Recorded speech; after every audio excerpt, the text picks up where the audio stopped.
I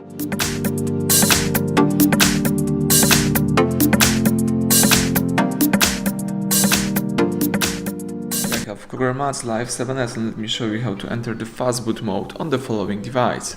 So at the very beginning, let's start by pressing the power key. Now choose power off and tap OK to confirm it. Wait until your device will be completely switched off.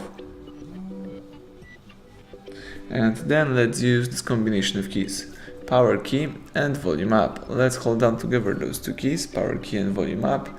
Keep holding both keys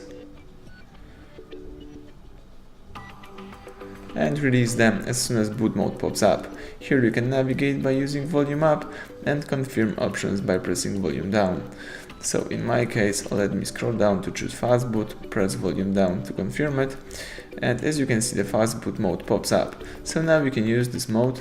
You can check out how your device works in a Fastboot mode, or if you would like to quit this mode, let's just simply press power key for a couple of seconds. Let me do it. Let's keep holding power button and release power key as soon as phone goes black. Let's wait a couple of seconds. That's it, the home screen pops up, so everything went well. Thank you for watching. Please subscribe our channel and leave thumbs up under the video.